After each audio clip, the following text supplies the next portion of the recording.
Eleanor Fairfax Ashworth did not scream when the packet was set on the coverlet beside her. She did not weep. She did not ask the girl holding it to take it away again, though the girl's hands were shaking badly enough that the wax seal rattled against the paper like something alive. She was in the second hour of a labour that would run to 11, and the pain had a rhythm now. A tide she had learnt to ride rather than fight, and when it receded enough to let her think she reached out one hand, not for the packet, not yet, but for the ring on her right hand, the plain silver band with its single dark stone, and she turned it once against her finger to be sure it still sat the way it had sat for 2 years. Stone inward, toward the palm, toward duty. Then she asked Mrs. Dunmore to read it to her, because her own eyes were swimming, and because she had decided, somewhere in the last contraction, that whatever this was, she would not let it arrive in her life, unread and unnamed, the way so much else in this marriage had. Mrs. Dunmore read it in the flat voice of a woman who delivers other people's children for a living, and has therefore trained herself out of surprise. A petition. A suit for annulment filed that week in the name of Julian Ashworth, Duke of Rothburn, on grounds of infidelity alleged and soon to be proved. A directive, courteous in its wording, and merciless in its intent, that the Duchess remove herself from Rothmere Hall within the fortnight, to whatever property she preferred, pending the court's decision. A line, near the bottom, that Eleanor would carry for a long time afterward the way a person carries a stone in a shoe, walking around it without ever quite stopping to remove it. This is not cruelty, Eleanor. It is correction, and correction, unlike cruelty, is meant kindly. She breathed through the next pain before she answered. "Send for the vicar," she said. "Tonight before dawn, if the child comes before then." Mrs. Dunmore's eyebrows rose. "For christening, your grace?" "The child isn't born yet. He will be," Eleanor said. "And when he is, I want Reverend Aldous in this room with the register before the sun is up." She turned the ring once more. "The Duke has decided today what my son's name will not be to him.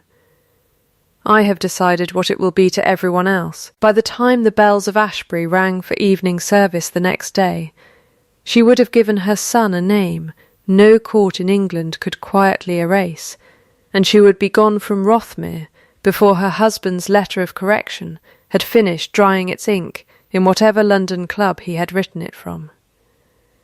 The spring of 1819 had come to Rothmere the way most things came to that house in those years, announced by paperwork, and late. Eleanor had married Julian Ashworth 2 years before that, in a ceremony her aunt had called sensible, and her own dead father, had he lived to see it, would likely have called sound, in the way he called a ledger sound, the sums correct, the risk understood, nothing left to hope. Julian needed a wife who could run an estate without draining it. Eleanor needed a home that was not her aunt's borrowed parlour, and a purpose larger than embroidery. They had signed the registers within a month of the introduction, and if there was no great tenderness in it, there was no great deception either. Both of them had gone in with clear eyes and closed accounts. What Eleanor had not expected was how much of herself she would pour into a marriage that never once thanked her for the pouring. She managed the household ledgers within her first season, quietly, without announcement, correcting an error in the tenant rents that had been compounding for 6 years before anyone noticed the numbers had drifted. She learnt every family on the Rothmere land by name within the first winter, not their surnames only, but their children's ages, their debts, their small griefs, and she carried that knowledge the way her father had once carried the particular knowledge of a magistrate, filed and ready, and never displayed for its own sake. She worked alongside the land steward, a plain, careful man named Thomas Reeve, on drainage schemes and rent structures that saved the estate more in 3 years than the dowry had brought it in 1. None of it made the newspapers. None of it made her husband's face soften at supper. Julian was not cruel to her in those years. That was, she came to understand, the particular cruelty of him, that he was never cruel, only correct, and correctness left no mark a physician could point to. He was polite at breakfast. He was scrupulous about her allowance. He asked, always, whether the household wanted for anything, and never once asked what she wanted. He had a habit, when she spoke of estate matters at any length, of nodding once, briskly, the way a man nods at a report he trusts enough not to read closely. And there was something in that nod, some particular deftness dressed as respect, that told her more clearly than any argument could have that he had catalogued her long ago and closed the file. She heard him say as much, 3 months before the birth, through a door he had not troubled to close all the way. His grandmother, the Dowager Duchess, a woman built out of plain speech the way other women were built out of lace, had asked him, bluntly, the way she asked everything, why he seemed to stand so far from a wife great with his own child. "She is suitable," Julian had said, in the voice he used for tenant disputes, level and closed. "She keeps the ledgers straight and the tenants content. I did not marry her to be loved, grandmother. I married her to be spared foolishness." Eleanor had stood in the corridor with one hand flat against the wall, and had not gone in. She had counted, instead, a habit she had built for herself in the first year of the marriage, and never told anyone about, 15 minutes, timed against the case clock at the end of the hall, in which she allowed herself to feel the full weight of the sentence. At the end of 15 minutes she had gone to check the dairy accounts, because the accounts did not care what she had overheard, and because her father had taught her, before he died with his own ledgers balanced to the penny, that a woman who kept her books straight could survive almost anything that happened around them. She had not known, standing in that corridor, that the sentence she'd overheard was not the worst thing her husband would say about her that year. She had not known about the letters already moving between London and Rothmere in a hand made to look like hers, or about the cousin who had commissioned them, or about the particular arithmetic of fear that would lead a careful man to burn down his own house, rather than risk being made a fool of in it twice. She only knew, standing there with her palm against cool plaster, and her son not yet 3 months from arriving, that she had been classified. Suitable, useful, not loved. She went back to the dairy accounts. The numbers, at least, had never once looked at her, and found her merely adequate. The letter that started it all had come to Julian in London on a wet Tuesday in February, delivered by his cousin Alistair Vance, with the particular gentleness of a man handing over bad news he has personally arranged.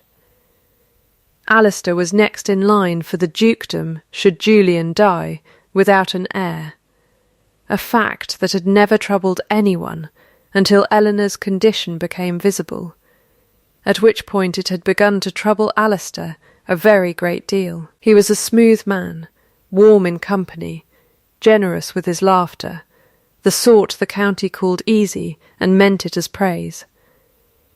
He had spent 11 months cultivating a servant discharged from Rothmere for petty theft, a young woman named Peg Simmons, bitter and frightened and badly in need of money, and had spent a further 2 months practising a forgery of Eleanor's careful, upright hand, until 3 letters existed that no expert eye had yet examined closely enough to doubt. The letters were addressed, ostensibly, from the Duchess to Thomas Reeve, the land steward, and they were not letters a wife writes to a man she works with on drainage schemes. Julian read them twice in his club, in a private room he had taken for the purpose, and did not sleep that night, and did not write to his wife to ask her a single question. He wrote instead to his solicitor.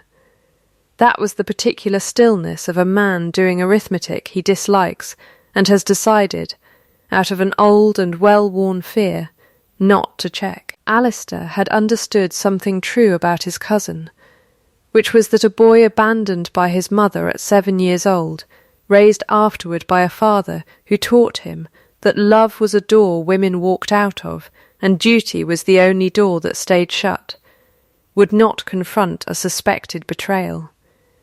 He would file it, correct it, and remove himself from the room before it could hurt him twice.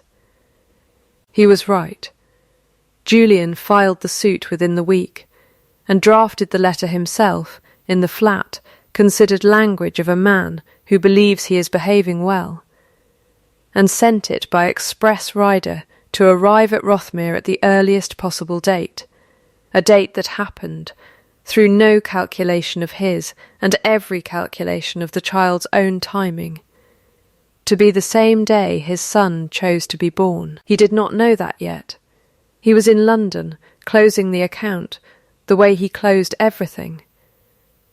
Eleanor was at Rothmere, opening one. The child came at 4 a.m, red-faced and furious and enormous of lung, and Eleanor held him for exactly 4 minutes before she asked Mrs. Dunmore to send the girl for Reverend Aldis, who arrived within the half-hour in his nightshirt under his coat, blinking and unbrushed, and entirely unprepared for what the Duchess of Rothburn intended to ask of him before sunrise. "You wish him christened now?" the vicar said carefully. "Tonight, this morning," Eleanor said. She was sitting up against the pillows, pale and steady, the boy wrapped and quiet against her arm. "Before the household wakes properly, before anyone can tell me it is improper, or premature, or unnecessary." "May I ask why, Your Grace?" "Because in 6 hours a rider will come from London with a document that would have my husband's family believe this child has no name to inherit," Eleanor said, "and I would like the parish register to disagree with him before he arrives." Aldis looked at Mrs. Pruitt, the housekeeper, who had come up with fresh linens and stopped dead in the doorway at the sight of the register already open on the writing-table, the ink already uncapped. "Name him," Aldis said at last, quietly, "and I will write it." Eleanor looked down at the child. She thought, distantly, that she had expected to feel something enormous in this moment, some flood that would finally break the 15-minute ration she had been living on for 2 years, and instead she felt something colder and clearer than grief, something closer to the particular calm of a woman closing a ledger she has checked 3 times and knows to be correct. "Nathaniel," she said. "Nathaniel Julian Ashworth." Mrs. Pruitt made a small sound and pressed her knuckles to her mouth. "You would give him the Duke's own Christian name," Aldis said, not quite a question. "I would give him everything that is legitimately his," Eleanor said, "including a father's name, whether or not that father has yet decided to earn it." "Write it, Reverend. I want witnesses. I want the date exact. I want it done before the household breakfast bell, and I want you to know, so that you may say so honestly to anyone who asks, that I asked for this with a clear head and a quiet voice, at 4 hours old and no older." He wrote it. Mrs. Pruitt and Mrs. Dunmore signed as witnesses, their hands not quite steady, and the boy slept through the whole of his own christening, which Eleanor would later think was exactly right, since he had done nothing yet to deserve the war being fought over his name, and would do nothing to deserve it for years to come. When it was done, she allowed herself 15 minutes by the mantel clock, the old ration, doubled for the occasion, to grieve the marriage as it had stood that morning, the 2 years of careful competence that had bought her nothing. The sentence overheard through a half-shut door, the packet on the coverlet. At the end of the 15 minutes she wiped her face once, with the flat of her hand, the way a woman wipes a slate, and said to Mrs. Pruitt, "I will want the small trunk packed, not the good one. My father's old lap desk, my own clothes, the boys' things. We will go to my aunt's at Willowmere before the rider returns."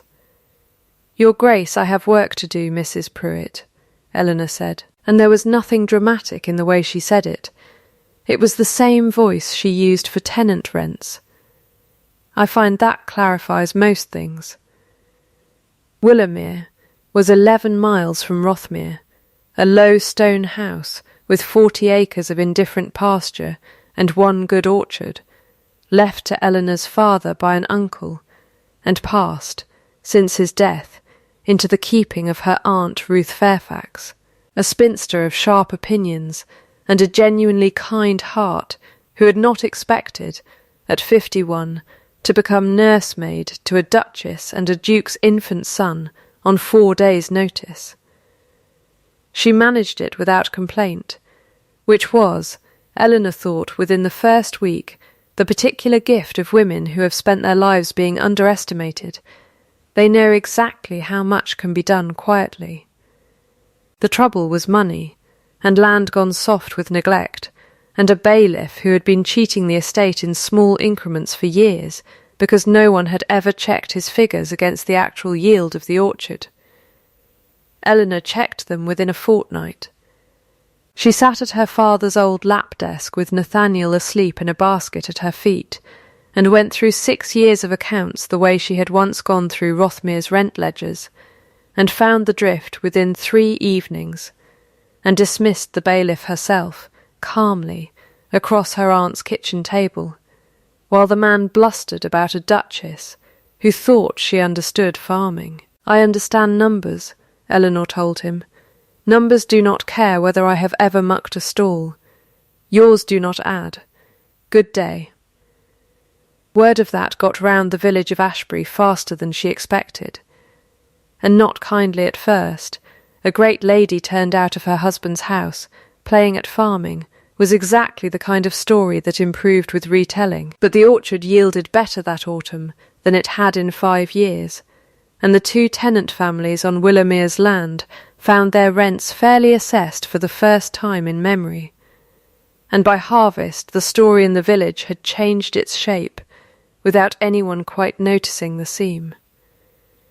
Thomas Reeve rode over from Rothmere twice that first season, ostensibly to consult her on a drainage question no one else on the estate could answer, and stayed each time long enough to see how she worked, sleeves pushed back, ledger open, questions sharp and few, and rode back to Rothmere both times looking, the second visit, faintly troubled. He said as much to the Dowager Duchess, who had summoned him for tea and information in roughly equal measure. "She has turned that farm around in a season," Reeve said.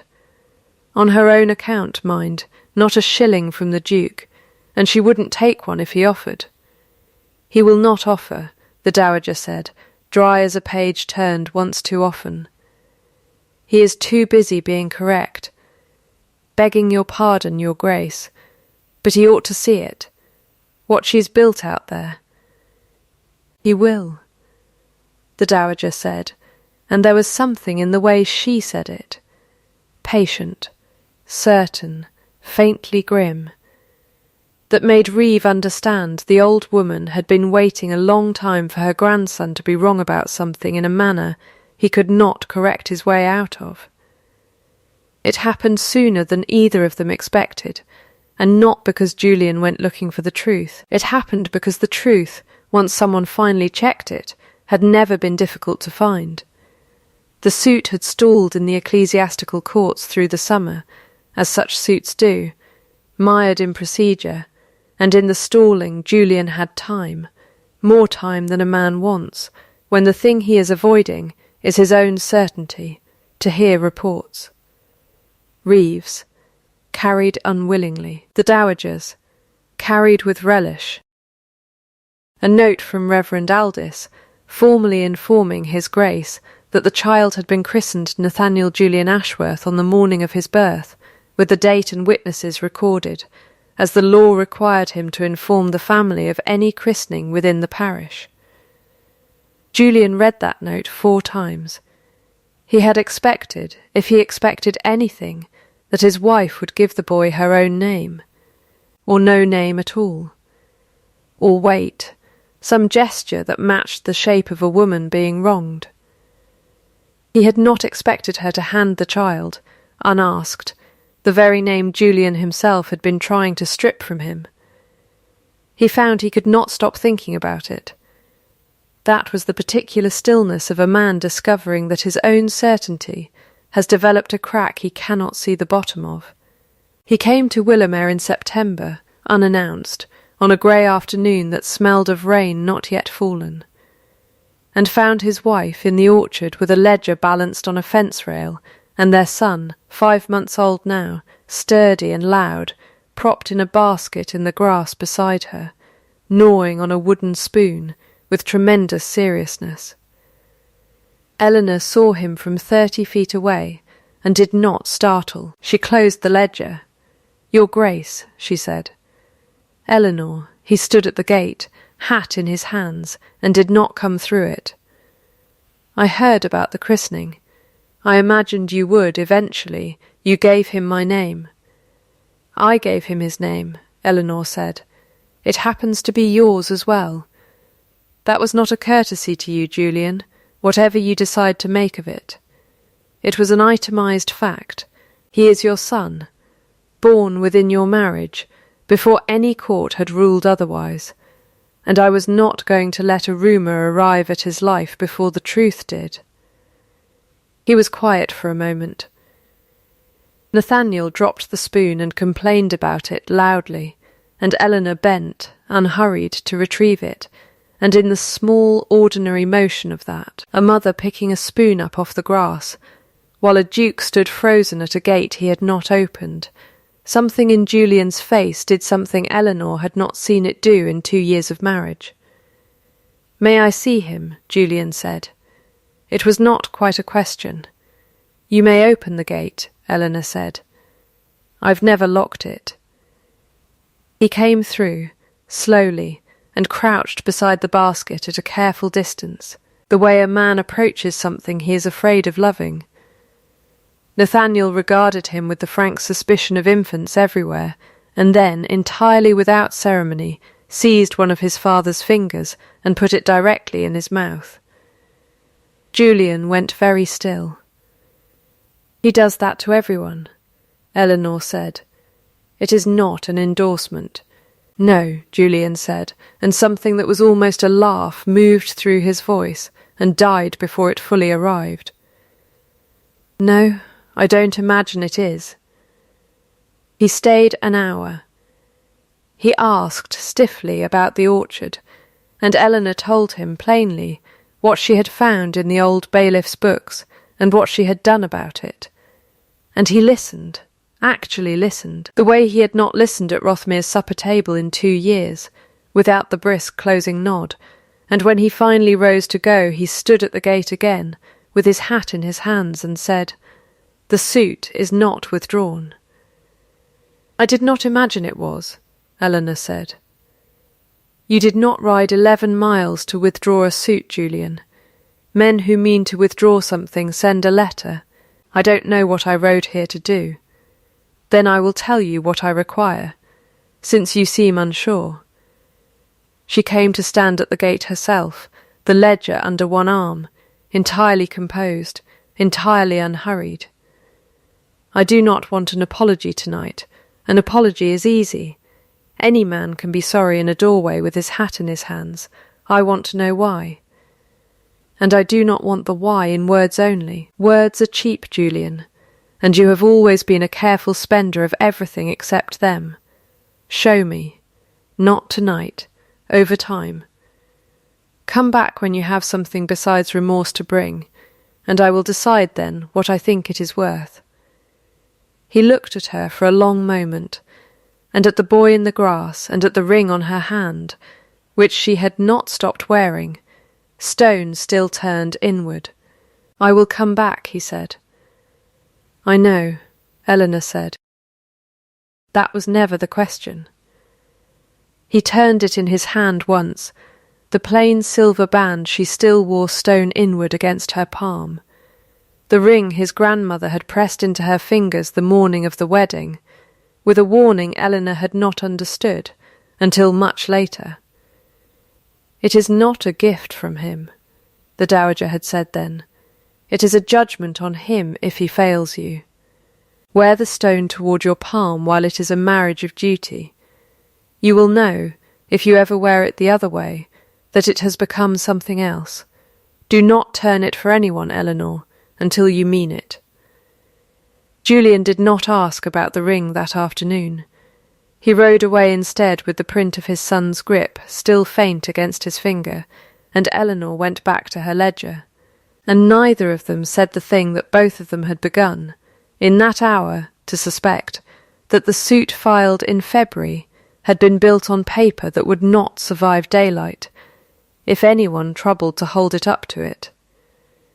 Someone finally did, in October, and the someone was Thomas Reeve, going through his own travel accounts for the quarter and noticing, with the particular cold clarity of a careful man finding an error in his own careful work, that the dates on which the forged letters claimed he had met the Duchess in private did not match a single day he could account for. He had been in Denholt on 3 of those dates, at the Corn Exchange, with a dozen witnesses and a signed receipt for seed grain to prove it.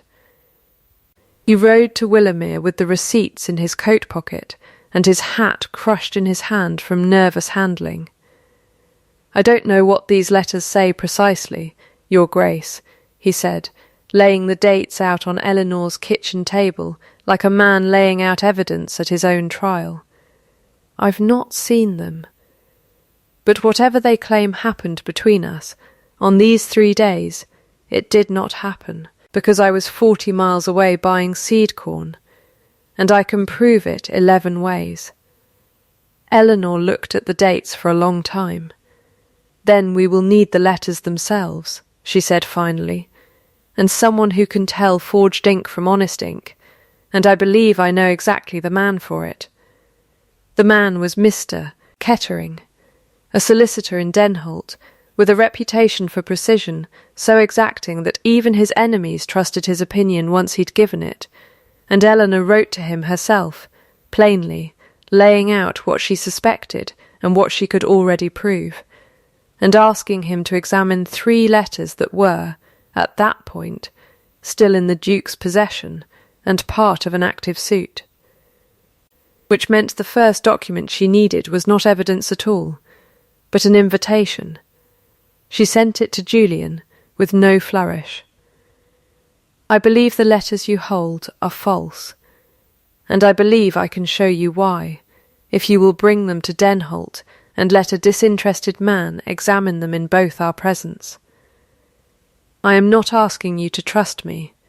I am asking you to trust arithmetic."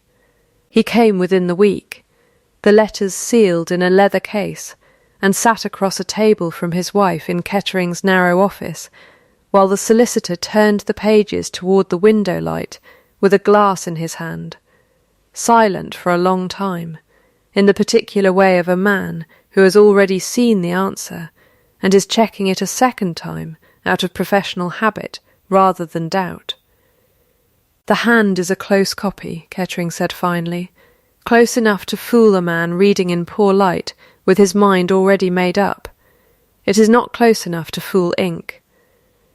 Your Grace's genuine correspondence," he nodded at a bundle Eleanor had brought, household letters spanning 2 years, dated and witnessed, is written in an iron gall ink mixed, if I don't miss my guess, by the stationer in Ashbury Village, who uses a formula heavier in oak gall than most. These 3 letters are written in a London mixed ink, thinner, faster drying. The Duchess has not been to London in 11 months. Julian did not speak. He was looking at the 3 letters spread on the table, the way a man looks at a bridge he has just been told he crossed over open water. "There is also the matter of dates," Eleanor said quietly, and set Reeves' travel receipts beside the letters. 2 of the 3 claimed meetings occurred on days Mr. Reeve was in Denholt on estate business, with witnesses to prove it. "I would be glad to produce those witnesses at your convenience." "Who?" Julian said, and his voice had gone very flat, very controlled, in the way of a man holding something together by main force. "Who delivered these to me?" "That," Eleanor said, "is a question you will have to answer for yourself, Julian. I have given you the how. I will not give you the who as a gift. You will have to go and find it, the way I found mine." He found it within the fortnight, and it was not difficult once he began asking with his certainty gone, rather than his certainty intact. Peg Simmons, the discharged maid, broke within a single conversation with Reeve, who went to her not as an accuser, but as a man, asking a plain question plainly, and she wept, genuinely this time, and told him everything. The money, the practised hand, the cousin who had visited her twice a month with instructions, and left the second time with a warning about what would happen to her situation if she ever spoke of it. Alistair Vance, informed by no one that his scheme had unravelled, continued through the autumn to press the ecclesiastical court for a swift hearing, confident that a duke too proud to admit his own error would rather see the suit through than confess he had filed it on forged evidence. He was wrong about his cousin's pride. He had never fully understood, in 11 months of careful planning, that the man he was manipulating had spent his whole life being taught that pride was cheaper than honesty, and had, in a stone cottage 11 miles from Rothmere, finally begun to unlearn it. The hearing that Alistair had pressed for came in November, at the county assizes in Denholt, before a magistrate and a public gallery that had, by then, heard enough fragments of the story second-hand to fill the room 3 rows deep. Eleanor arrived with Kettering's report bound in leather, Reeves' travel receipts in order by date, and Peg Simmons seated beside her Aunt Ruth in the second row, pale but present, having agreed, of her own choice, once promised she would not be prosecuted for the forgery itself, to speak the truth aloud in a room full of people who had every reason to doubt a discharged servant's word. Alistair sat near the front in a coat too fine for the occasion, smiling the particular warm smile of a man who has decided, against all evidence, that confidence alone can carry a case. The magistrate called the matter to order, and Eleanor stood. She did not raise her voice. She had never needed to. She laid the letters and the ink analysis before the bench first plainly, and invited the magistrate to examine them himself before she said another word. "I would rather you trust your own eyes than my account of them," and then called Reeve, who spoke his dates and his receipts in the flat, unadorned voice of a man, with nothing to hide and everything to lose by inventing anything, and then called Peg. Peg's hands shook so badly on the rail that Ruth Fairfax rose without asking anyone's permission and stood beside her, one hand steady at her elbow, and the room, which had come expecting a spectacle, went very quiet at the sight of an old spinster standing by a frightened maid, the way a person stands by someone they've decided is worth defending. "He paid me £11, Peg said, when she found her voice.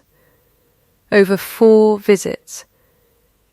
He brought a copy of a letter he said was the Duchess's hand, and told me to practise it till my own writing near disappeared under it. He told me if I didn't, he'd see me transported for the theft I'd already been let off for quiet-like. I did it because I was afraid, and because £11 was more money than I'd seen in my life, and I am sorrier for it than I have words to say. But I will not lie again to save myself the shame of having lied once."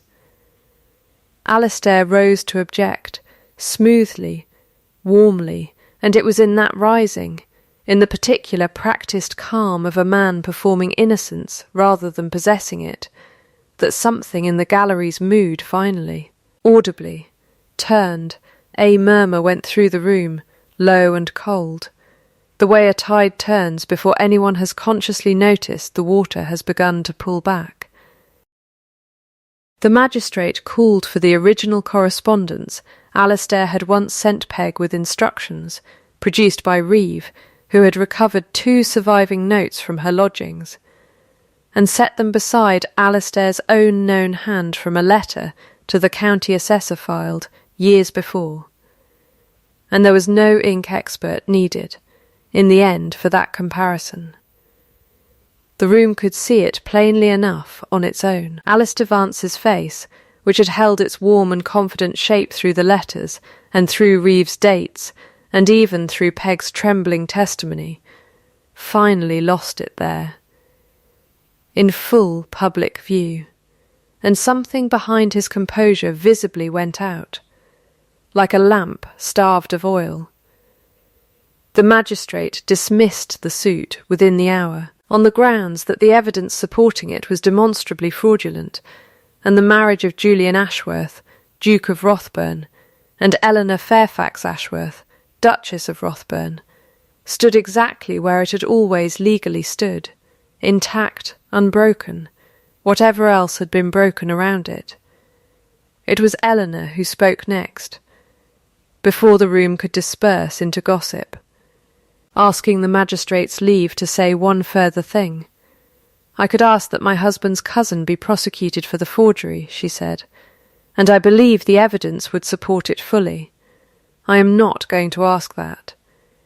She looked briefly at Alistair, whose smile was entirely gone now, whose hands were flat and still on the rail in front of him.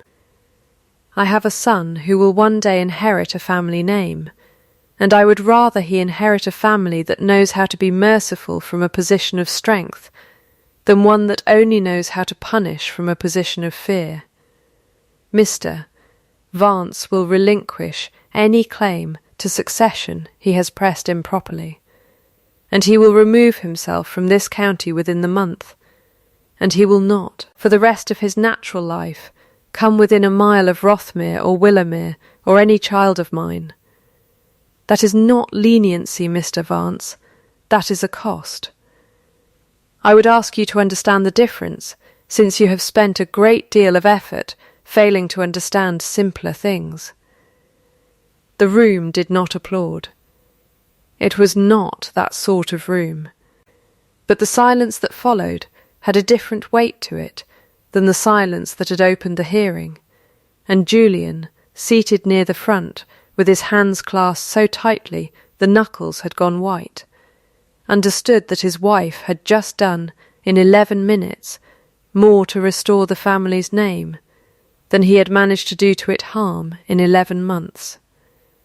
He came to her afterward in the corridor outside the courtroom, and for the first time in 2 years of marriage he did not stand at a careful distance with his hat in his hands. "I owe you an explanation," he said, "not an apology. You told me once those were different things, and I did not understand you then. I do now." "Then say it," Eleanor said. "All of it. I have time," he told her, there in the cold stone corridor, with the gallery still emptying past them, about a woman who had left when he was 7, without a note his father ever let him read, and a father who had raised him afterward on the doctrine that love was a door women walked through going out, and that the only safe thing to build a life on was usefulness, because usefulness, unlike love, could be measured and relied upon, and never simply left. He told her he had read 3 forged letters in a London club, and had not, for one single hour, considered riding home to ask her a plain question. because some deep unexamined part of him had been waiting his whole adult life for the proof that loving a woman was a mistake, and Alistair had simply handed him what he was already braced to receive. "That is the why," he said.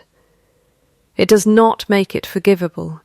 I am not offering it as an excuse. I am offering it because you asked for the reason, and not merely the regret, and I would rather you have both, ugly as the reason is, than only the second." Eleanor was quiet for a long moment. "Thank you," she said finally, "for not making it pretty. Now, I told you at the gate in September that I would decide, over time, what your explanation was worth. I meant that. I am not going to decide it today, in a courthouse corridor, on the strength of one honest confession, however honest. But I will tell you what I require, if there is to be a decision at all. Tell me. Willowmere stays mine, in my name, on my own account, whatever happens between us.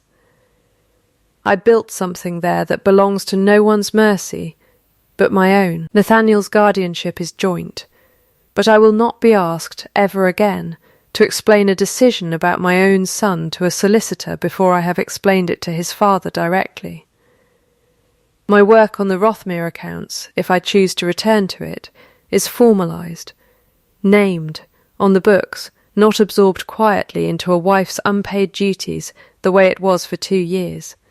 And Alistair Vance is never spoken of in my hearing again, not to excuse him, not to condemn him, not at all.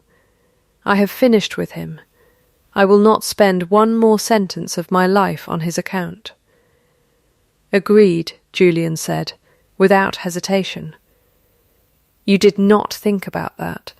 I have had 11 months to think about very little else, Eleanor. I am not going to pretend deliberation I don't need. She almost smiled. It did not quite arrive, but it came closer than it had in 2 years, and Julian, watching it not quite happen, felt something in his chest do the particular thing a held breath does when it is finally, cautiously, let go. "All right," she said. "All right then," he said. And that was the whole treaty. The months that followed were not dramatic.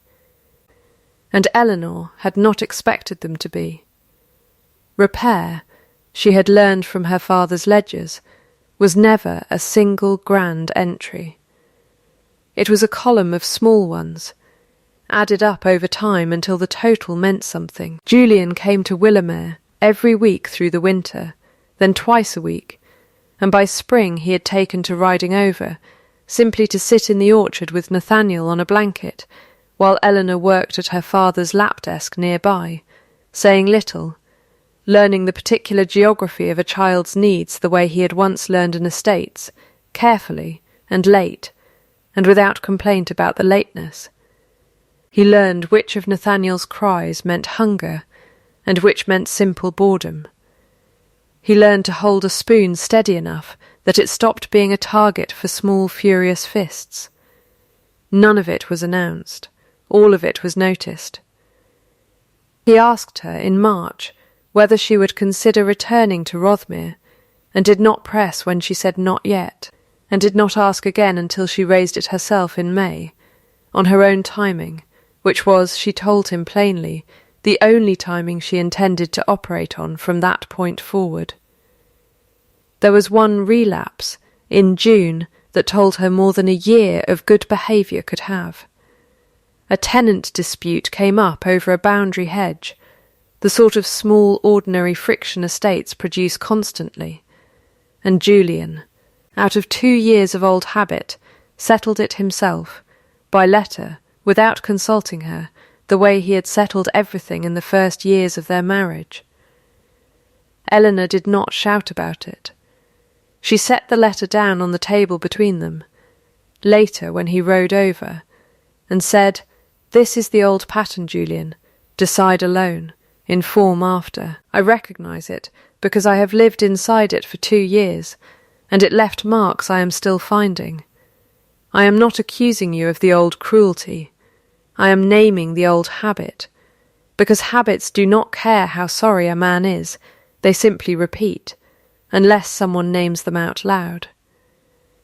He was quiet for a long moment, turning his hat in his hands the way he had turned it at the gate the previous September. "You're right," he said. "I did it without thinking, which is worse than doing it deliberately, in its way. I'll write to the tenant again, jointly this time, with your name on the letter alongside mine, and I will try, I cannot promise perfectly, but I will try, to catch myself before the old habit runs, rather than after. That," Eleanor said, "is the correct answer. Not because it is comfortable, because it is honest about how hard it will be." By autumn she had returned to Rothmere, not as a woman restored to a place she had lost, but as a woman who had built her own ground first, and brought it with her. She kept Willowmere in her own name, exactly as she had required, and split her weeks between the two houses for a time, and the tenants of both properties learned to expect her at their doors, with a ledger under her arm and a fair question on her lips, which was, by then, simply understood to be how the Duchess of Rothburn conducted business. Julian said the words, finally, on an ordinary evening in October, in the estate office at Rothmere, with the account books open between them the way they had been open, in one form or another, since the first week of their marriage. "I have been trying to find the right occasion for this," he said, "and I have decided there isn't one, so I will simply say it here, over the rent ledger, since that is where most of what is true between us seems to get said." "Say it, then. I did not marry you to be loved," he said. "I told my grandmother that once, and you heard it, and I have known for a year that you heard it, because you have never once pretended otherwise to spare me. I did not marry you to be spared foolishness either, in the end, though I believed that when I said it.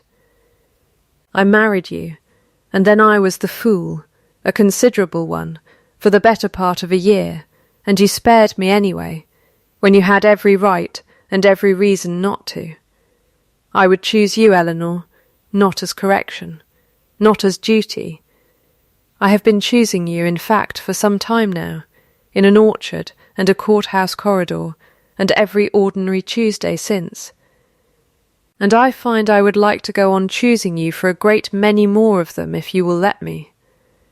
Eleanor looked at him for a long moment across the ledger, and then, without a word, reached down and turned the ring on her right hand, slowly, deliberately, the stone travelling from the inside of her palm to the outside, where anyone looking could see it. "I have been waiting to know I meant it before I did that," she said. "I mean it now." Julian's breath left him unevenly, and he reached across the desk and covered her hand with the ring warm between their palms, and neither of them said anything else for a long moment, because there are agreements that do not require more words than that. 2 years later, in the summer of 1822, the house at Rothmere no longer held its breath the way it once had.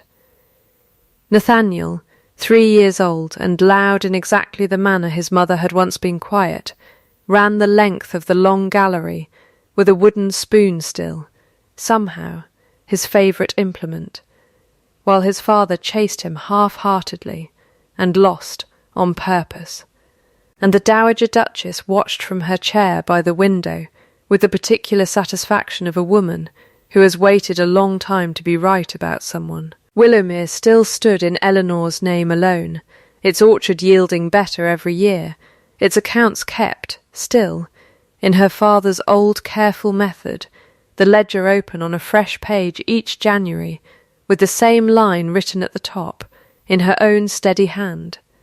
A ledger does not lie, even when people do.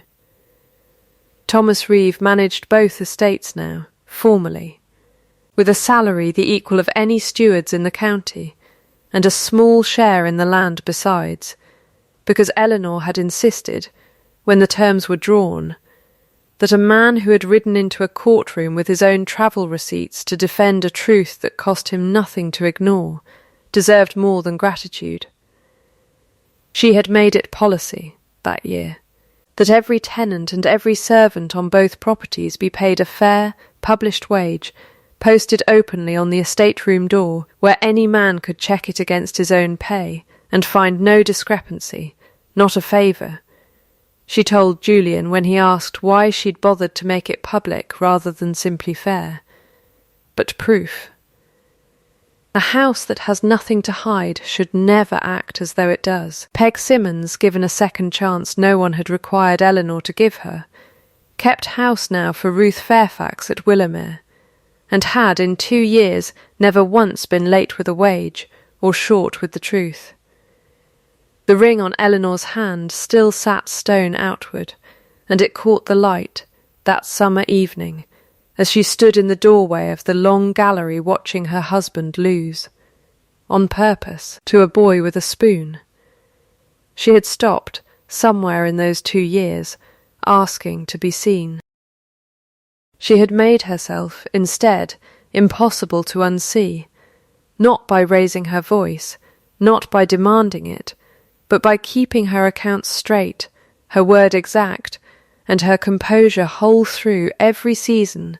A lesser woman might have been forgiven for losing it. That was not the same as being loved. It had simply, in the end, made loving her impossible to avoid, not because she had finally become worth something she had not been before, but because the people around her had finally learned to read what had been true the entire time. A woman is not made valuable by being noticed. She is only, at last, correctly accounted for. And what is correctly accounted for, once written down in a hand that does not lie, can never again be quietly erased.